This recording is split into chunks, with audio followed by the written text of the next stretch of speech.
Nacional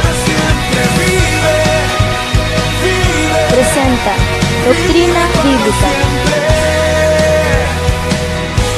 En las tinieblas huyan ante ti. Con nuestro pastor general Wilber Rodríguez. Avívame y dame fortaleza para seguir.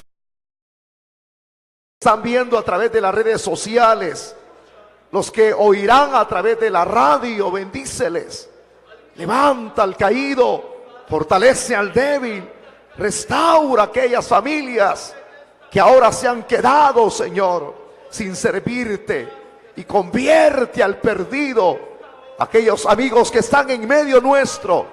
Haz una obra poderosa a través de tu palabra y de tu Santo Espíritu. Te lo rogamos, Señor, todo esto en el nombre de Cristo Jesús. Gracias. Amén, Señor. Y amén. Así puestos de pie, abra su Biblia, por favor, en Primera de Tesalonicenses, capítulo 4.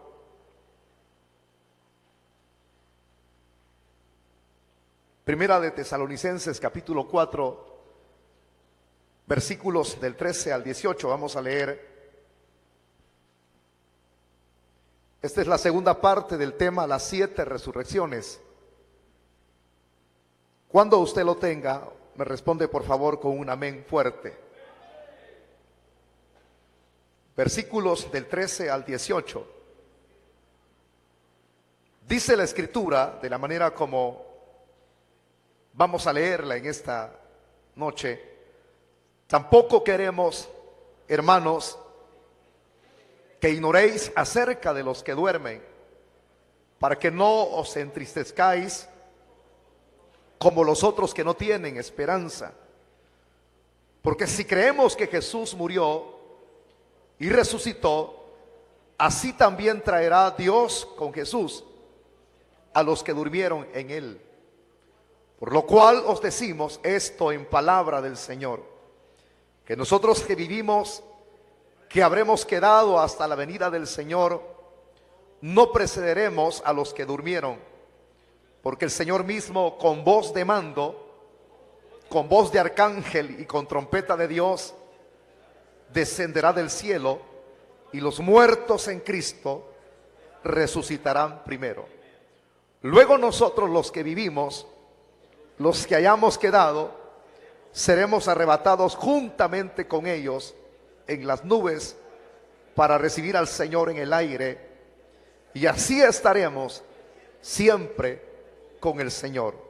Por tanto, alentaos los unos a los otros con estas palabras. Es todo, hermano. Tome su asiento, por favor, en esta noche. Regáleme 25 minutos para poder impartir esta disertación doctrinal. Para recordar un poquito lo que ya hemos desarrollado en la temática anterior, en lo que es esta doctrina, ya observamos de dónde se desprende la raíz de las 7 resurrecciones. No podemos anticipar ni de las que están en medio, ni de las que están de último, como primera, porque no engranaría. Entonces lo más lógico es presentar lo que son las primicias de la resurrección, y de donde se desprenderán las demás resurrecciones que hay. Porque si no se presenta la primicia de la resurrección, entonces no podemos decir que habrá de suceder lo demás.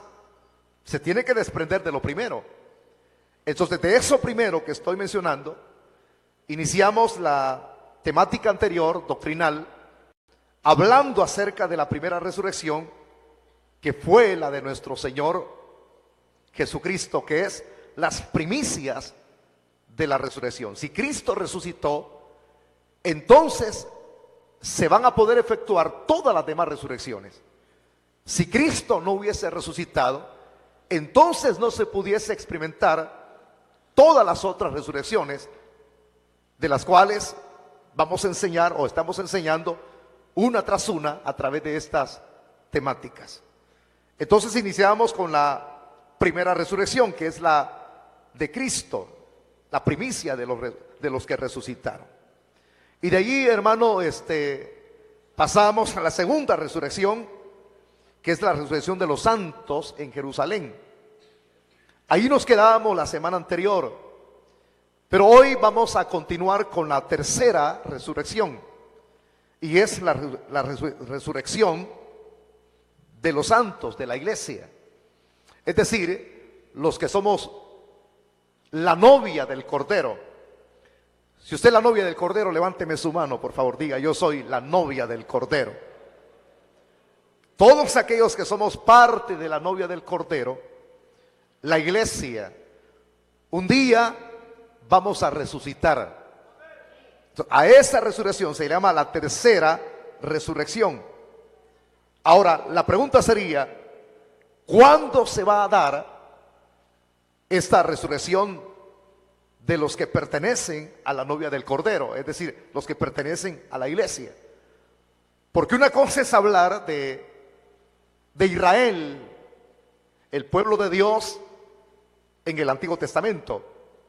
Una cosa es hablar del pueblo de Dios, pero otra cosa es hablar de la amada, de la novia, y eso somos nosotros. Hay una diferencia. Las promesas para Israel son terrenales y las promesas para su novia son celestiales. Ahora, Dios tiene su tiempo cuando habrá de concretizar las promesas para Israel y habrá de concretizar las promesas para su iglesia. Muchas de esas promesas ya las tenemos en el ámbito terrenal, pero hay promesas las cuales vamos a recibir en el futuro. El futuro es mañana. Nosotros un día estaremos para siempre con el Señor. Ahora, cuando se da entonces la tercera resurrección, hay un tiempo, en el tiempo de Dios se dará esto. Y cuando hablamos de ese tiempo, nadie lo sabe. Los detalles, hermanos, que se consideran a la luz de los evangelios, es cuando uno comienza a escudriñar y lee expresiones como estas: orad y velad, porque no sabéis el día en que el Hijo del Hombre vendrá. El día ni la hora, nadie lo sabe. Ni el mismo Cristo ni los ángeles lo saben, sino solamente el Padre que está en los cielos. Pero se nos habla allí, en los textos de los evangelios sinópticos, de manera clara, que Él vendrá como ladrón en la noche. Pero el Señor no viene como ladrón en la noche, hermano, para sorprender a su novia o a su iglesia. Él viene como ladrón en la noche para los que no lo esperan. Pero para nosotros que lo esperamos, sabemos que tenemos que estar preparados. ¿Entendió lo que le acabo de mencionar? Sabemos que Cristo va a venir. El día y la hora no lo sabemos, pero se nos dan a conocer las señales a la luz de la Biblia para que nosotros estemos como apercibidos del tiempo en el cual estamos viviendo. Y si uno es observativo y observa que esas señales se están dando, entonces mi deber es estar preparado. Mi deber es estar agarrado de la mano del Señor. ¿Por qué? Porque de un momento a otro el Señor viene por su novia para desposarla en la boda del Cordero. Y también, hermanos, aparte de la boda del Cordero, hacer que los creyentes, es decir, los que tenemos la fe en el Señor, pasemos al tribunal de Cristo. Esos dos aspectos que estoy mencionando habrán de darse en el tiempo aquí, del tiempo terrenal. 7 años de gran tribulación acá, y nosotros estaremos 7 años allá con el Señor. Entonces, pero antes de esto que estoy yo explicando, se dará lo que nosotros llamamos la tercera resurrección. Y ese es lo que Pablo está, hermano, escribiendo acá a los hermanos de Tesalónica, acerca de esa resurrección que se dará. Y esto es algo real, hermano. Esto no es de cuestionarlo, esto se dará. La resurrección de la iglesia. Pero se dará en el tiempo, como acabo de mencionarlo, en el tiempo de Dios. Leemos entonces nuevamente los textos acá del 13 al 18. Tampoco queremos, hermanos, que ignoréis acerca de los que duermen, para que no os entristezcáis como los otros que no tienen esperanza. Porque si creemos que Jesús murió y resucitó, las primicias, así también traerá Dios con Jesús a los que durmieron con él.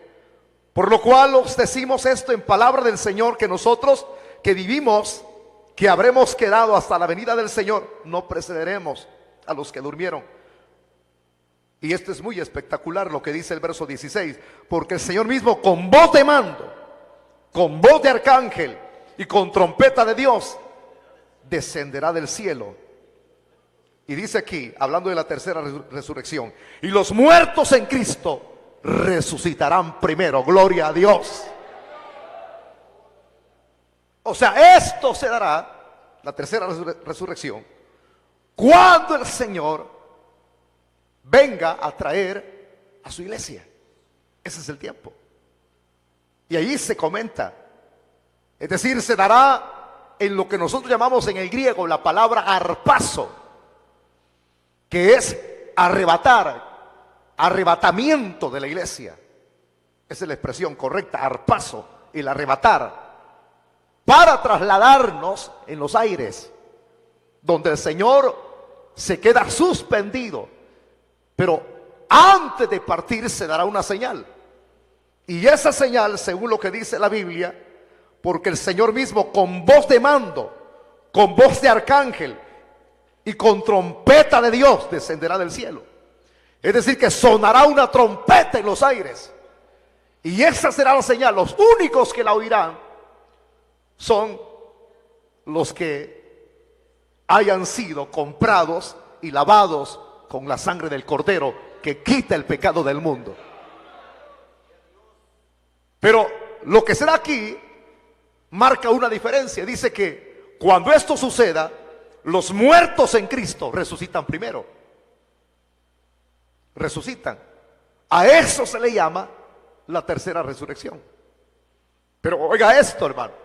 Estos muertos que resucitan, aquí tenemos que entender este aspecto importante. Aquí no se mezclan los santos del Antiguo Testamento. No.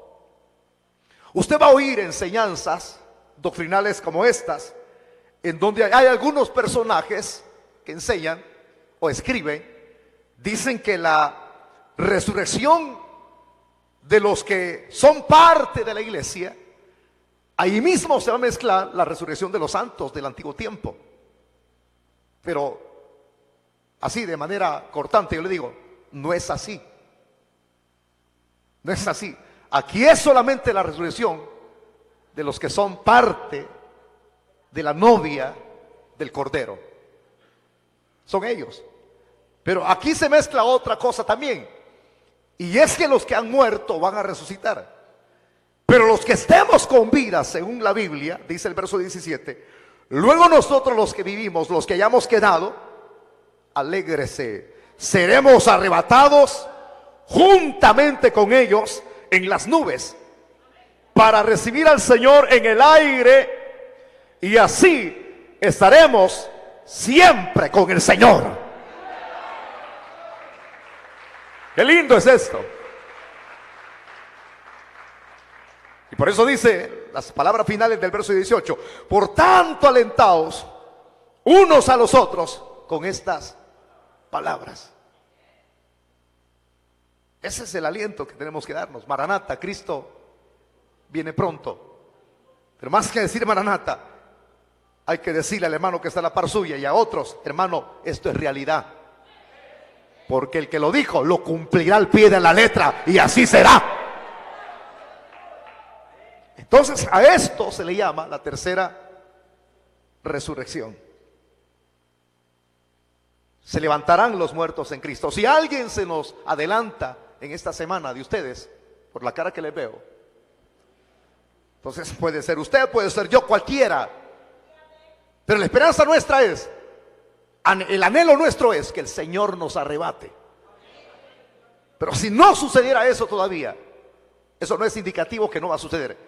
Si no sucediera todavía, porque hay muchos que todavía el Señor tiene que agregar a su iglesia.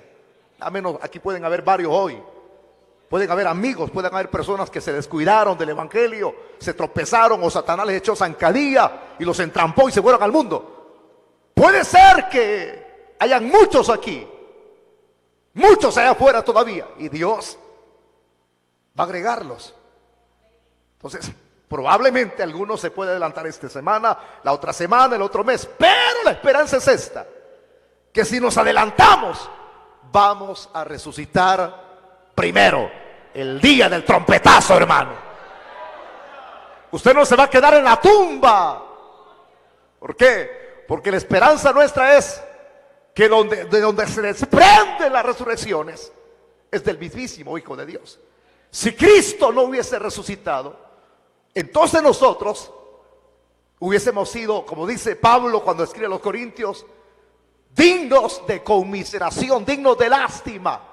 Pero como Cristo resucitó, estamos en victoria, hermanito. No nos quedaremos. Aquí no se mezcla entonces la resurrección de los santos del antiguo tiempo, sino solamente los de la iglesia. Los de la iglesia. Hay un detalle a considerar antes de terminar esta primera. La resurrección de la iglesia es la primera resurrección más que las otras dos. Es decir, la primera que es la de Jesucristo y la segunda que sucedió con los santos en Jerusalén. Ahí fueron resucitados una cantidad considerable de personas que se presentaron físicamente ante sus familiares, ante sus amigos. Pero fue una cantidad minoritaria. Pero esta tercera resurrección es una resurrección a grande escala. Estamos hablando, hermano, de millones de personas que murieron dando su vida por Cristo. Mire qué lindo cuando usted ve, no lindo eso, sino lo lindo de la esperanza. Porque cuando uno ve las escenas que están pasando por internet, que a los cristianos les están cortando la cabeza en el Medio Oriente, a los misioneros los están quemando, a los que mantienen su fe en el evangelio. Es triste, es duro la realidad que se está viviendo, la persecución en contra de los cristianos. Ese es lo duro. Pero lo precioso es que esos que mueren, ya sea en el mar decapitados, ya sea, hermanos, siendo fusilados, ya siendo crucificados, como están haciendo los del grupo Él, esa cantidad de personas que están siendo ajusticiadas, masacradas, no se quedarán en los sepulcros. Entonces, esa cantidad diseminada de personas que han muerto como mártires de Cristo, se levantarán a gran escala. Aquí en ese cementerio hay una cantidad grande de cristianos. Ahí hemos enterrado muchos hermanos de nuestra congregación. ¿Y qué no diríamos? Otras congregaciones evangélicas han enterrado, hermano, muchos hermanos que ya partieron, se nos adelantaron por cantidades enormes en todo el mundo, porque los cristianos evangélicos están diseminados en todo el mundo, señores. Antes éramos una minoría, pero hoy somos una gran cantidad que profesamos nuestra fe en Jesús. Y muchos de ellos ya han muerto. Entonces, en esta resurrección de la iglesia, de los santos, va a ser a gran escala. Y también porque es precursora de las demás. Por eso es que va a ser una resurrección a gran escala. Con esto entonces culminamos esa temática de la tercera resurrección. Pero hay otra resurrección más, la cuarta. Y es la resurrección de los santos. Repita la frase conmigo: la resurrección de los santos del Antiguo Testamento. ¿Va a haber resurrección de los santos del Antiguo Testamento? Sí. Algunos aspectos de manera doctrinaria están asentados. Ya se hablaba de la resurrección en el Antiguo Testamento. Y para señalarle que ya se hablaba, le voy a indicar un texto que está escrito. No voy a ver solamente uno, sino algunos textos. Quiero que por favor se vaya usted al libro de Job. Busquen el capítulo 19 y lea conmigo el versículo 25 y 26. Capítulo 19, versículo 25 y 26. Vea cómo dicen ahí los textos. Cuando lo tenga, dígame amén fuerte. Capítulo 19, verso 25 y verso 26. Dice la palabra de Dios. ¿Ya lo tenemos? Yo sé que mi Redentor vive y al fin se levantará sobre el polvo, y después de deshecha esta mi piel, en mi carne he de ver a Dios. Denote cómo se está diciendo ahí. El mismo Job escribe: su Redentor vive. Y si su Redentor vive, entonces dice: al fin se levantará sobre el polvo, y después de deshecha mi piel, en mi carne he de ver a Dios. La resurrección. Como una persona puede ver a Dios. No puede ver a Dios si se queda muerto. Puede ver a Dios si resucita. Ya se comenzaba a hablar de lo que es esta enseñanza de la cuarta resurrección de los santos del Antiguo Testamento. Otro texto a considerar: la resurrección se dará en el tiempo, y algunos dicen ¿en qué tiempo? O en el tiempo. ¿Dice la Biblia el tiempo en que se dará esta cuarta resurrección? Sí, hermano. Sí, la Biblia lo clarifica. Y para ver eso que se nos clarifica a la luz de la Biblia, vayámonos al libro de Daniel. Y vamos a observar en qué tiempo esta cuarta resurrección de los santos del Antiguo Testamento habrá de darse. Daniel capítulo 12, el versículo número 1 y versículo número 2. Quiero que por favor lo lea conmigo. En aquel tiempo se levantará Miguel, el gran príncipe que está de parte de los hijos de tu pueblo, y será tiempo de angustia, cual nunca fue desde que hubo gente hasta entonces. Pero en aquel tiempo será libertado tu pueblo, todos los que se hallen escritos en el libro. Versículo 2. Y muchos de los que duermen en el polvo de la tierra serán despertados, unos para vida eterna y otros para vergüenza y confusión perpetua. Aquí se nos menciona entonces el tiempo en que se dará esta cuarta resurrección de los santos del Antiguo Testamento. Si usted observa, hermano, cuando uno explica estos textos, el versículo número 1, el cual escribe Daniel aquí, en ese verso se describe lo que es el periodo crudo que va a suceder en esta tierra por 7 años. Lo que la misma escritura llama tiempo de angustia para Jacob, un tiempo cual nunca se ha dado en este planeta. Han habido guerras, Primera Guerra Mundial, Segunda Guerra Mundial, han habido personas que han sometido a otros bajo sus pies, déspotas, personas que han asesinado millones de personas como lo hizo Hitler, 6 millones de judíos, un déspota, un tipo con un carácter. Por eso es que muchos lo decían en la época de este señor que él era el anticristo. No, él no era el anticristo, aunque siempre han habido anticristos en una escala minoritaria, pequeños anticristos. Pero el propio que se va a levantar, el inicuo, el hombre de pecado, que el Espíritu Santo es el que lo detiene ahorita, porque aquí está el Espíritu Santo todavía.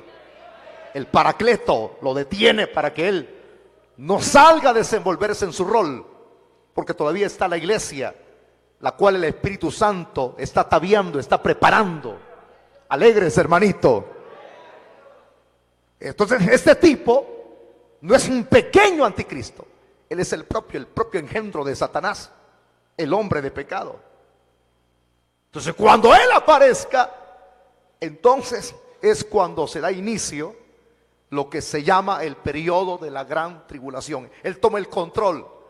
Va a tener 10 naciones europeas que van a hacer hegemonía con él, lo van a respaldar. Las naciones del mundo se van a rendir a sus pies. El que tenga oídos para ir que escuche. Un periodo crudo, difícil, cuando nunca lo ha habido, por 7 años.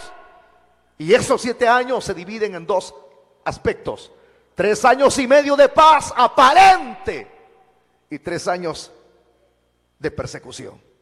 Pero al complementar los 3 años y medio y no separarlos, se hace un total de 7 años, pero un tiempo difícil, un tiempo duro para los que se queden.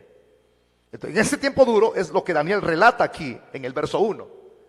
Ahora, si lo relata acá y describe la gran tribulación, entonces el verso 2 es muy diferente, porque aquí en el verso 2, el versículo 2, Daniel relata en el versículo la resurrección como un suceso posterior a lo que es la gran tribulación. ¿Por qué estoy diciendo esto? Y diferenciando las explicaciones del texto 1 y del texto 2.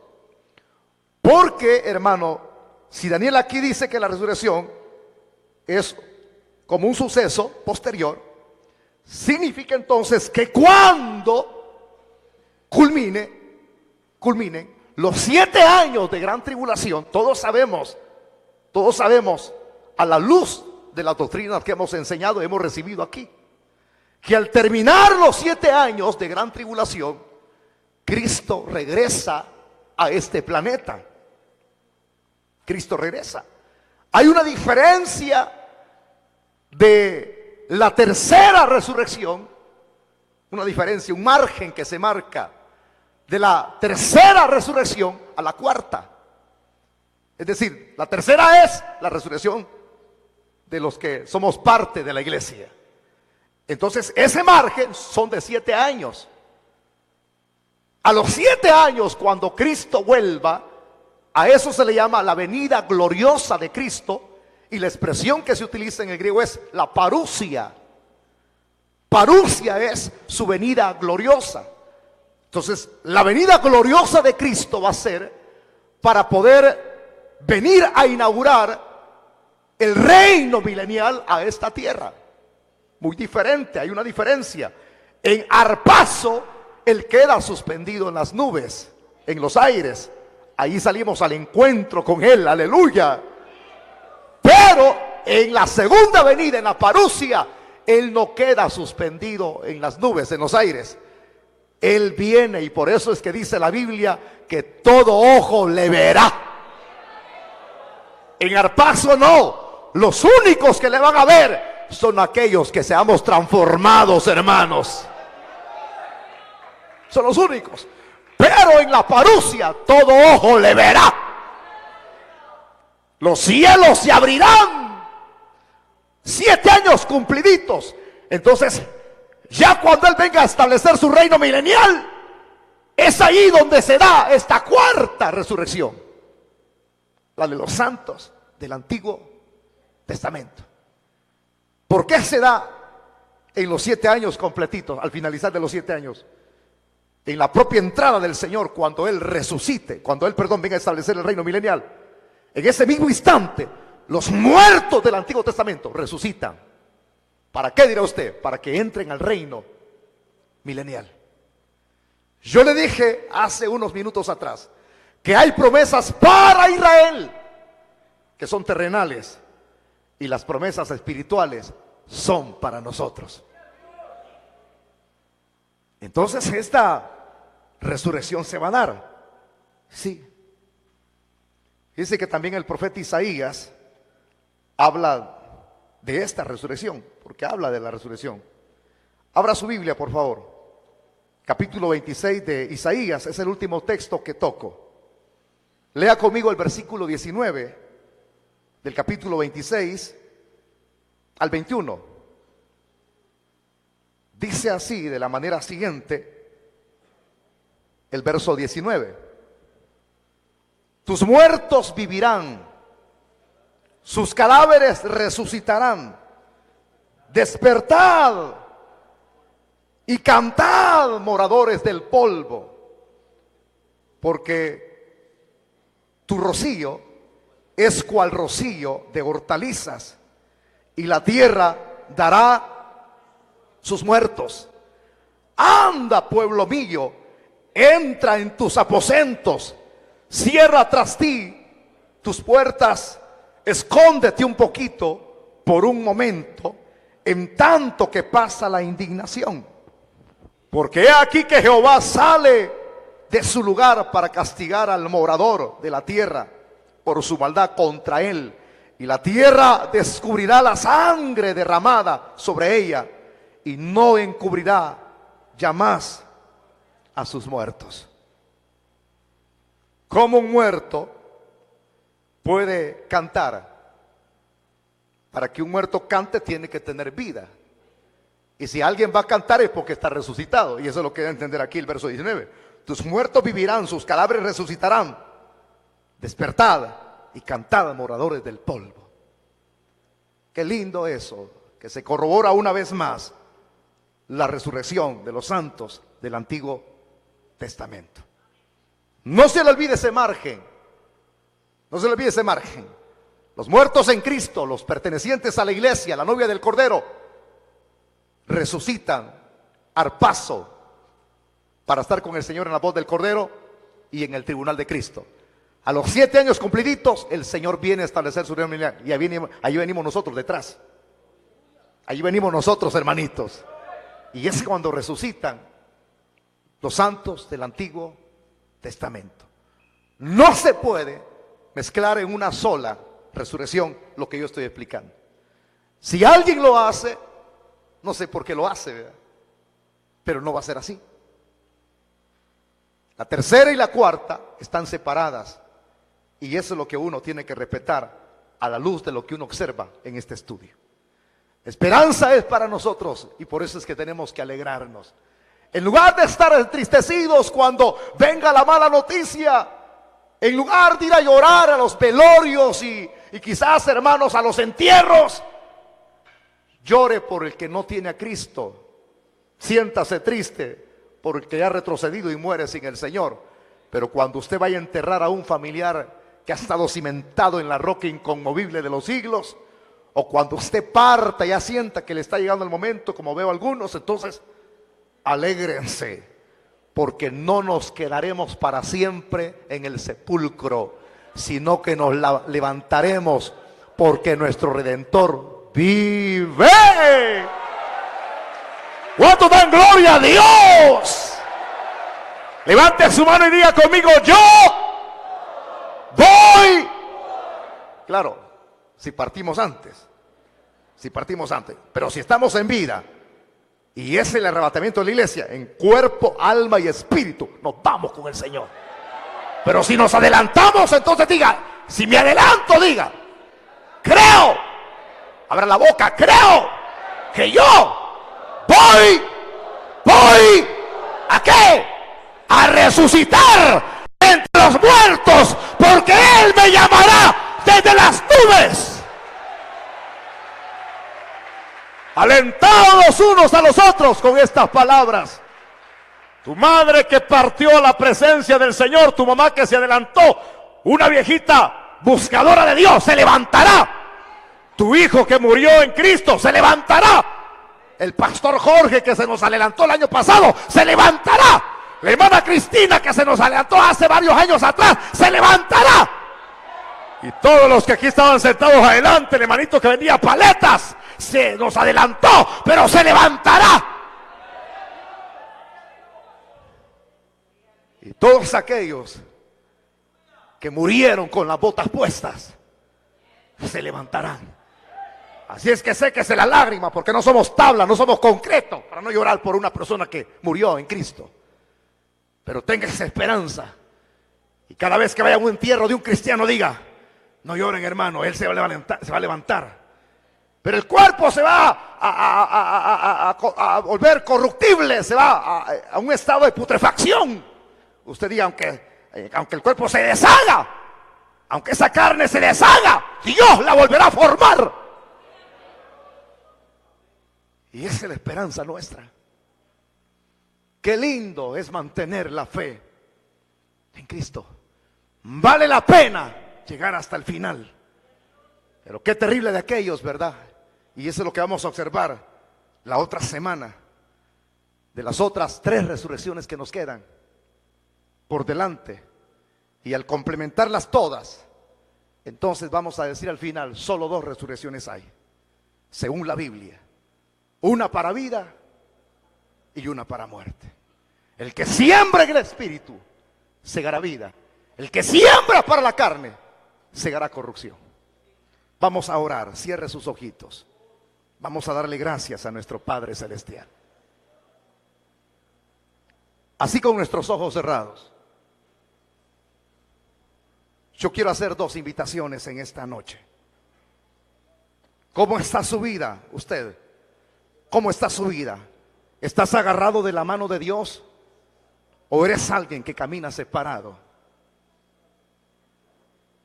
Si tú estás separado de Dios, entonces yo te ruego que te vuelvas al Señor.